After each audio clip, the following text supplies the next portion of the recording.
My name is Isabela, and for as long as I can remember, I've heard my name being called in the middle of the night. At first it was subtle, a whisper barely loud enough to notice, a voice soft, almost familiar, calling out to me from the darkness. Isabela. I was a child the first time it happened. I remember waking up, heart pounding, staring at the open doorway of my bedroom, convinced someone was standing there. But when I called out, no one answered. My mother told me it was just a dream, that sometimes our minds play tricks on us when we're half asleep. I believed her, for a while. But as I got older, the voice never went away. Sometimes it came from the hallway, other times from just outside my window. No matter where I was, it always found me. And the strangest part? It always sounded like my mother, even after she died. I told myself it was just grief, a trick of the mind trying to hold on to something that was already gone. But deep down, I knew. It wasn't my imagination. Because one night, when I was wide awake, I heard it again, loud, clear, impossible to ignore. Isabela. Come here. I froze. The voice was inside my room. A cold dread crawled through my veins as I turned my head slowly toward the door. And then, crash. A blinding light, the screech of tires, the sound of metal twisting, glass shattering. Pain, sharp, unbearable. Then, silence. For a moment, I thought I had woken up. But when I opened my eyes, I realized I wasn't in my room anymore. And this time, I wasn't the one calling. I wasn't in my room. I wasn't in the car. I wasn't anywhere I recognized. I opened my eyes slowly, my body feeling weightless, as if I were suspended between two worlds. The air around me was thick, almost tangible, humming with an eerie stillness. A silence that didn't feel empty, but full. And then I realized I was standing inside my childhood home. The living room was exactly as I remembered. The old couch, the wooden table, the porcelain figurines my mother used to collect. Even the scent in the air, vanilla and cinnamon, was the same. It felt safe. It felt wrong, because I knew it wasn't real. I took a slow, hesitant step forward. My fingers brushed against the armrest of the couch, and to my horror, I couldn't feel it. It was there, right in front of me, but I couldn't touch it. Shiver crawled down my spine. Then, a sound, a soft clinking from the kitchen. Someone was there. I turned the corner cautiously, my breath caught in my throat. And then, I saw her. My mother, standing by the stove, stirring a cup of tea, just like she always did. For a moment, my body forgot how to move. My mind refused to believe what I was seeing. "Mom?" I whispered. She turned and smiled, a warm, familiar, heartbreaking smile. "Você demorou, minha filha." You took your time, my daughter. Her voice was exactly as I remembered, soft, gentle, full of love. Tears burned in my eyes. "This isn't real. You're gone." She placed the cup on the counter and took a step toward me. "Se não fosse real, por que você está aqui?" If it wasn't real, why are you here? I opened my mouth, but no words came out. I didn't know the answer. She motioned for me to sit. My body obeyed before my mind could protest. She sat across from me, resting her hands on the table, studying me like she had been waiting for this moment for a long time. "Você sempre ouviu, não ouviu?" You've always heard it, haven't you? I swallowed hard. The voice? She nodded. "I always thought it was you," I admitted, my voice barely above a whisper. "Sometimes it was," she said. A cold chill ran through my veins. "And the other times?" Her expression darkened. "Nem todas as vozes vêm de quem você ama." Not all voices come from those who love you. A lump formed in my throat. Then, who? She exhaled slowly, as if choosing her words carefully. There are things in this world that exist in the spaces between dreams and waking. They call to those who can hear. Some call to warn. She hesitated. And others call to lead you somewhere you should never go. A shiver crawled through me. Lead me where? She reached across the table, placing her hand over mine. For the first time, I felt her touch. It was warm, real. They call the ones who are close to crossing over, she said. They almost took you tonight. My breath hitched. The accident, she nodded. They used my voice. They made you listen. And now that you have, they won't stop. I pulled my hand back, my mind spinning. Why me? Because you were always able to hear them. And now they know you're listening. The room suddenly felt colder. I turned my head, instinctively looking toward the hallway. The shadows there were wrong.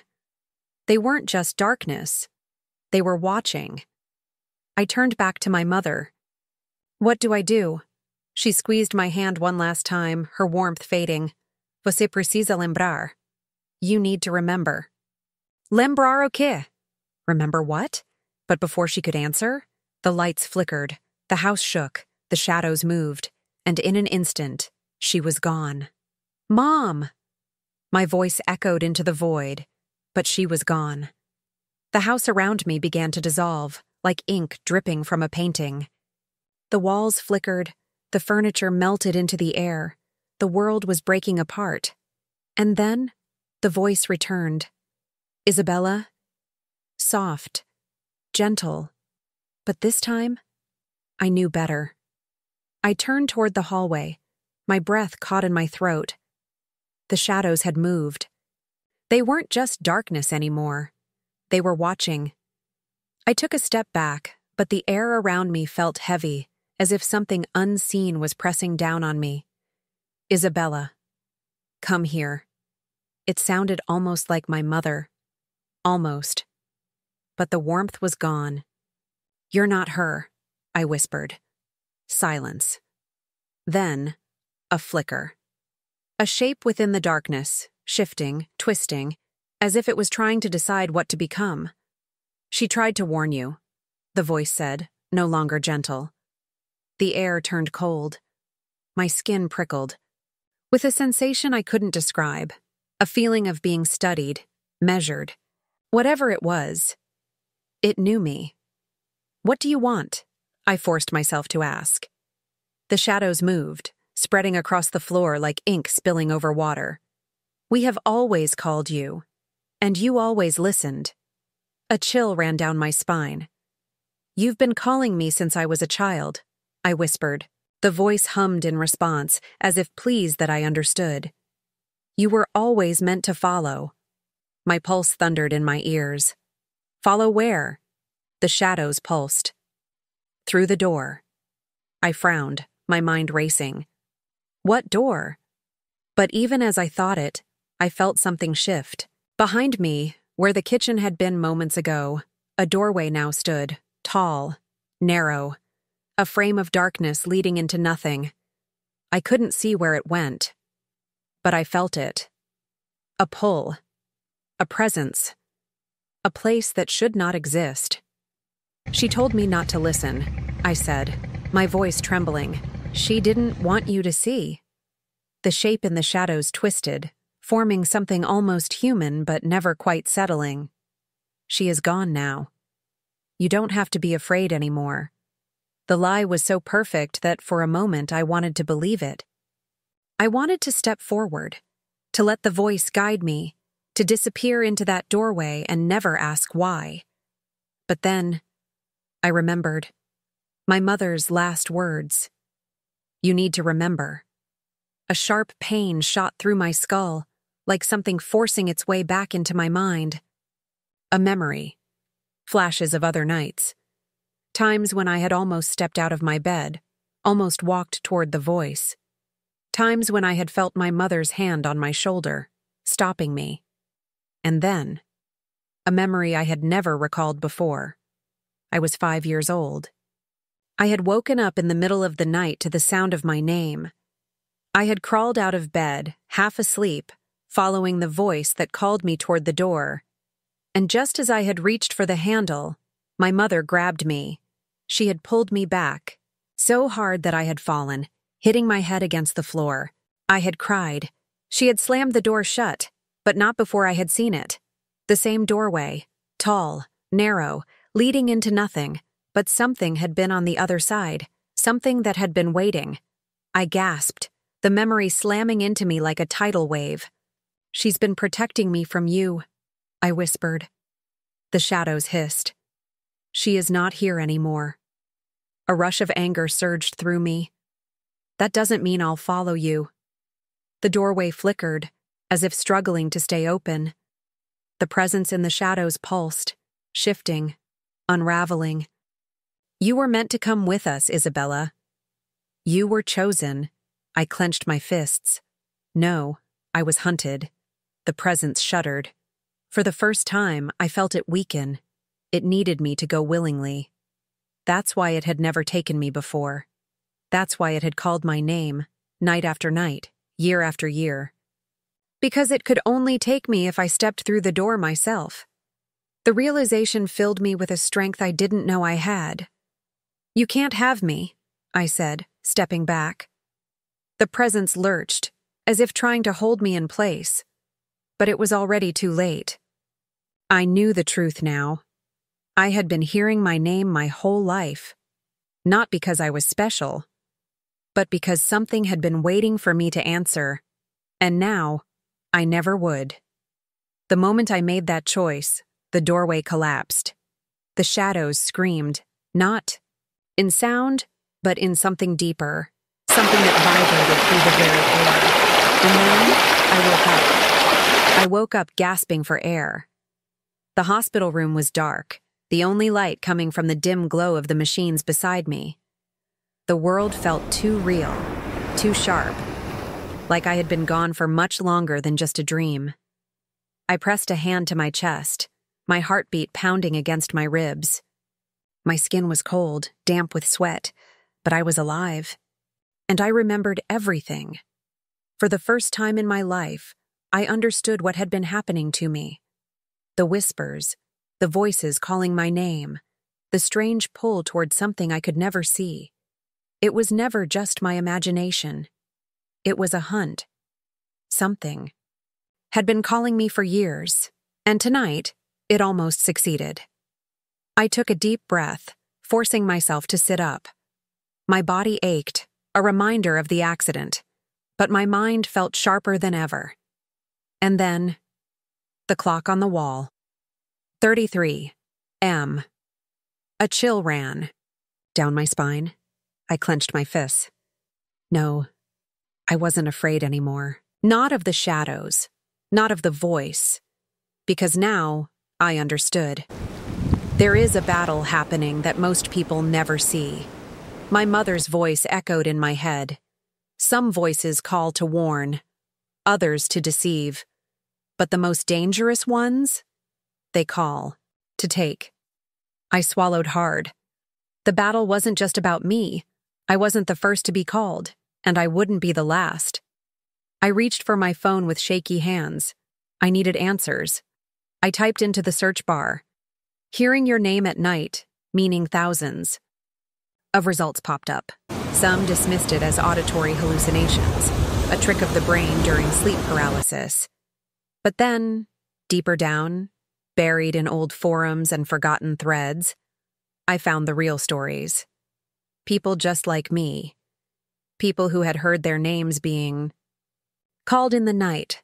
Some had ignored it. Some had answered. And some had never been heard from again. A sinking feeling settled in my stomach as I read post after post. I heard my name around 3 a.m. It was my mother's voice. But she passed away years ago. I stepped into the hallway because I thought someone was calling me. The next thing I remember, I was waking up on the floor with no memory of what happened. Don't follow the voice. It's not who you think it is. My blood ran cold. This wasn't a coincidence. It had been happening to people for centuries, and no one talked about it, because those who got too close to the truth disappeared. A knock at the door made me jump. It was soft, hesitant. Then the door creaked open. A nurse stepped in, offering me a careful smile. "You're awake," she said. I nodded, still gripping my phone tightly. She walked toward the monitor beside my bed, checking my vitals. Then, after a long pause, she spoke again. "You were talking in your sleep," she said, not looking at me. My throat went dry. "What did I say?" She hesitated. "You were calling for your mother." A lump formed in my throat. The nurse finally met my eyes. And for the first time, I noticed something strange in her expression. Not fear, not confusion, recognition. Like she knew exactly what had happened to me. "You've heard it, haven't you?" she whispered. A chill crawled up my spine. The voice. She didn't answer. She didn't need to.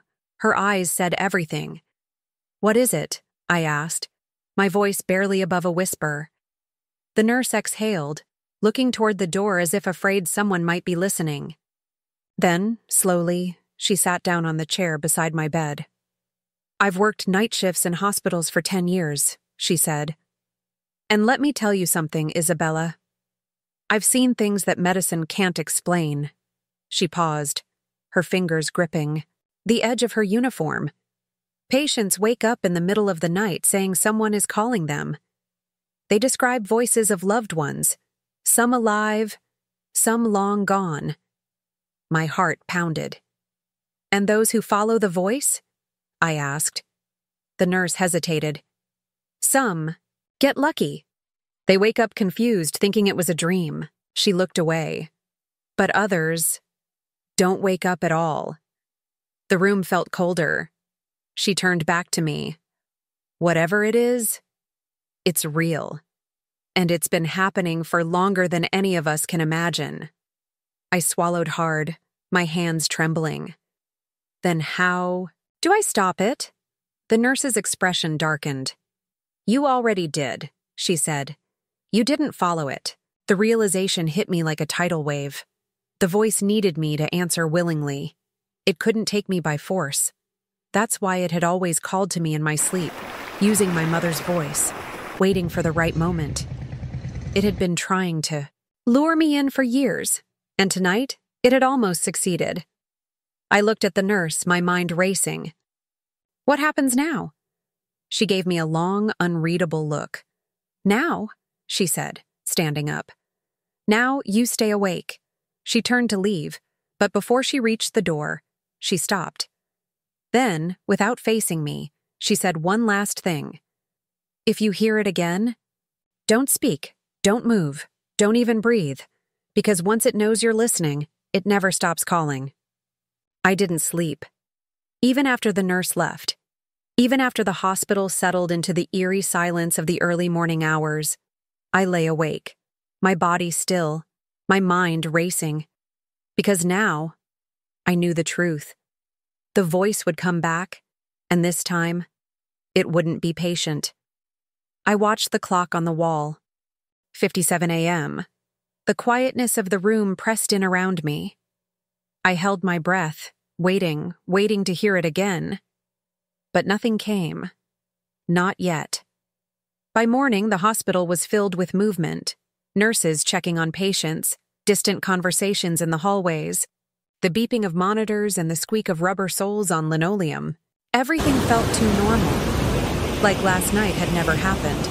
But I could still feel it. A weight in the air. A presence lurking just beyond my perception, waiting for the right moment. I wasn't free of it. I had just delayed it. A doctor came to check on me. He spoke in a soothing voice, explaining my injuries, how I had suffered a mild concussion but would make a full recovery. I barely heard him. My mind was elsewhere, still in the space between dreams and reality, still in the memory of that voice calling me. By noon, they discharged me. I stepped outside into the daylight, feeling a stranger in my own world. Everything looked the same. People walked past me, cars honked in the distance, life continued as usual. But I knew. Something had changed. I wasn't the same person who had entered that hospital 2 days ago, and I wasn't alone anymore. The first thing I did when I got home was lock every door and window. It was stupid. A childish reflex, as if locks and deadbolts could stop something that didn't belong to this world. I sat on my bed, staring at the floor, trying to process everything. Then, I picked up my phone. I had to know if I was truly alone in this. Hearing your name called at night, meaning thousands of results. I scrolled past the scientific explanations. Auditory, hallucinations, sleep paralysis, the brain misfiring as it drifts between sleep cycles. That wasn't what I was looking for. I went deeper. Into the obscure forums, the old stories buried beneath layers of dismissive skepticism. And then I found it. A post. Written years ago. By someone who had experienced the same thing. I clicked on it, my heart pounding. If you're reading this, you've heard it too. The voice that calls your name in the dark. The one that sounds like someone you trust. The one that waits until you're vulnerable. Do not answer. It needs you to acknowledge it. That's the only way it can take you. My stomach twisted. I scrolled further, but the thread ended abruptly. The user never posted again. Another name lost to the silence. I backed out and checked the forum's activity. The last post? 7 years ago. But then, a new reply appeared. My breath caught in my throat. A single sentence. No username, no profile picture. Just a message. You should not have looked for this. The screen glitched. The page refreshed. The entire thread was gone. Deleted, erased, as if it had never existed. I dropped my phone, my pulse hammering in my ears. This wasn't over. It had never been over. I had spent my whole life ignoring the voice, pretending it was just my mind playing tricks on me. But now I had listened, and that meant it knew I was paying attention. A sudden chill filled the air. I turned my head, every muscle in my body tensing. My bedroom door was open. I was sure I had closed it. I swallowed hard, slowly standing up. The house was silent, too silent. I stepped into the hallway, my breath unsteady. The shadows stretched longer than they should. The air felt thicker. And then, the whisper. Isabela. My blood ran cold. Not outside. Not in the hallway. It was inside my room, right behind me. I didn't move, didn't breathe. The nurse's warning echoed in my head. If you hear it again, don't speak. Don't move, don't even breathe. Because once it knows you're listening, it never stops calling.